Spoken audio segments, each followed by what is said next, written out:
Magandang araw po, Mr. Chairman, at sa mga kasamahan ko po sa transportasyon.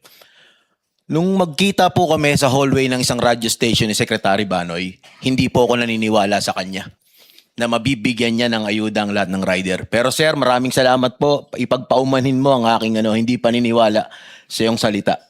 Kay Senator Rex Gatchalian, kay Senator, Ako yun. kay Secretary Ibang, Rex Gatchalian po, nagpapasalamat po kami sa kanya.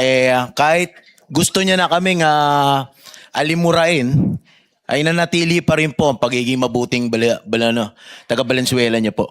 Salamat po sa pag-intindi sa aming mga matitigas ang ulo na rider. At ako po ay pumunta rito sa bulwagan na to hindi para maging bayaran at maging berdugo nitong mga katabi kong TNC. 2017 pa po alam ko nang sobra-sobra ang billing ng motorcycle taxi. 2017 pa. Kung ngayon po nagulat kayo sa dami, hindi na po ako nakakapagtaka yun. Dahil siguro panahon na para itong regulasyon sa MC Taxi tuluyan ng masaligal. 2017, nandito na rin po ako noon sa hallway na to nung pag-usapan ng MC Taxi. Wala pong nangyari. Umabot ng 18 Congress, 19 Congress, ngayon pong 20th Congress. Wala pa rin po sa aming tumutulong para magkaroon ng siguradong batas na dito po sa Senado. Napangakuan na po kami sa Kongreso sa pamamagitan ni Congressman Franz Pomaren. Hindi ko pa po alam kung sino po ang mga ngako dito sa amin sa Senado. Bagamat ang aming hanay nasa 300 mahigit, sabi po sa listahan, yung pong mga rider na yun mga tao pong buhay yun. Bagamat ang iba sa amin ay talagang sobra-sobra, kung mapapansin nyo, kahit kailan hindi po ako nagsalita sa dami namin o sinilip ko yung mga kumpanya. Kasi yung pong kumpanya, yung numero na yon, mga totoong tao po yun na binigyan ng hanap buhay ng mga kumpanya na ito. Napakamali naman na kontrahin ko yung hanay ko para kalabanin yung mga nagbibigay hanap buhay sa kanila. Ang amin lang pong panawagan simulat sa pool na umupo po ko rito sa hanay na ito maligal. Pangalawa, magkaroon ng proteksyon. Pagbayarin ng buwis itong mga kumpanya na to na matagal nang nakikinabang. Total, Mr. Chair, sa finance po kayo, naghahanap kayo ng pera. Hingan nyo po ng pera sila sa pamamagitan ng pagbubuwis. Total, kumita na yung mga yan. Mayayaman na nga yung mga yan Hindi nga kami mabigyan ng ayuda Manggagaling pa dapat sa gobyerno yung ayuda. Ang aming pang panibagong hiling ang pagkakaroon ng 2 buwan na pag-atras ng amortization ng aming mga motorsiklo. Para kahit papano matulungan kami na hindi naman muna magbayad ng mga monthly namin na motorsiklo at sa susunod na taon na po namin sana mabayaran habang ang krisis ay meron pa. Nagpapasalamat po kami at kahit papano sinasama kami ng DSWD sa AX. Ang sabi nga sa akin ni BM Greg po na hindi kasama ang MC Taxi sa GAA ng fuel subsidy.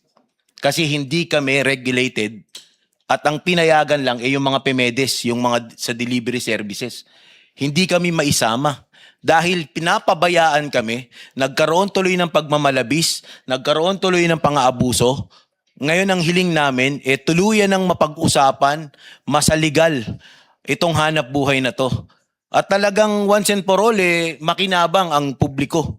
Magkaroon ng proteksyon sa rider, magkaroon ng proteksyon ng pasahero na kung magkaroon ng insurance, kung merong mamatay, may aksidente, kaninong ahensya lalapit, sinong mananagot, sinong pupugutan natin ang ulo sa hindi nila pagsunod. Kaya nagkaroon po ng pagmamalabis dahil walang batas Alam naman natin, pagka walang batas, walang krimen. Ang tagal po naming inilapit yan dito sa Senado, sa Kongreso, pero ganun po talaga siguro mga walang pera Hindi pinakikinggan. Kasi napansin ko yung mga magsasaka, hindi na pakikinggan. Mangingisda, hindi na pakikinggan. Ang jeepney driver, hindi na pakikinggan. Ngayon kami po, kakasali lang namin sa transportasyon. Hindi rin po kami mapakinggan Hindi ko alam kung anong kulang sa amin, pero siguro pangit lang talaga mga pagmumukha namin at mga lagi kami nasa arawan Lagi kami nasa ulanan. Ang hanap buhay namin minsan problemado pa dahil sa kawalan ng regulasyon.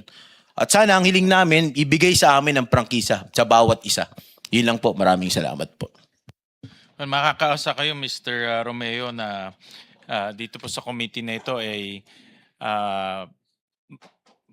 papakinggan namin kayo at makikinig kami.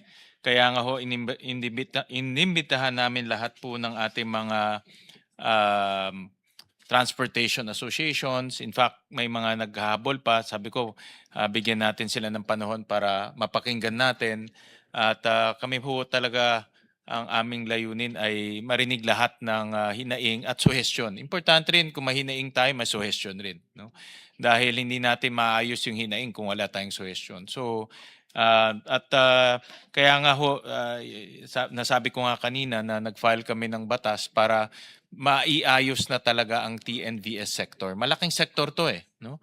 At itong sector ay nagiging napakahalaga sa transportation sector natin. Kaya dito po sa Senado, itutulak ho namin itong regulasyon na ito para maging maayos yung hanay ho ninyo. Hindi po yun ang paksa namin, pero ito ay parang naging side topic na lang na i-refer ho namin sa Public Services Committee para ho maiayos na talaga ito. Ako, tama ho kayo, talagang wala hong batas na nagre-regulate, nagbibigay ng legal personality. Pati ho yung mga penalties hindi ho very clear, no? So yun po ang lilinawin ho natin. So maraming salamat po. Next will be Mr. Chair, if I may, Mr. Chair. yes, I Secretary, just want to go ahead. say something pertinent to the issue at hand right now. Go ahead, Mr. Chair. Secretary. Last March 17, Mr. Chair, the Department of Transportation issued the department order. It is akin of to what we call like a regulation over the MC taxi. So we issued something like interim guidelines, no, to regulate these motorcycle taxis pending the enactment of the legislative bill or the law itself, Mr. Chair. And this DO department order itself has a sunset clause. Now, once now we have the law, then we cease, the DO itself cease to exist. And what is nice with this department order, we're now studying the possibility to issue like an authority to operate to MC taxis po. Again, pending the enactment of the law itself, Mr. Chair. At least, meron na po tayong department order ho. So pwede nyo pong tignan yun, yung interim guidelines. Tayo po ngayon ay nagipag-usap din sa ating LTFRB para po makapagbigay din tayo ng authority to operate. They have to issue the memorandum circular, Mr. Chair, on this matter para po sa lahat ng MC taxi po natin kahit papaano meron tayong regulation at ang mas importante po yung kanilang mananakay po. Again, pending the bill, the law itself, Mr. Chair. I agree with you, Secretary. Hindi naman po regulation lang nung mga TNVS, TNCs, MC taxis, pati yung mga riders, yung mga sumasakay, mananakay. Yun ang importante rin kasi importante rin yung protection at kung sino may liability kung may mangyari. No? Yes, Mr. Chair. Again, the roadworthiness and the safety of the passenger, Mr. Chair. Thank you, Secretary.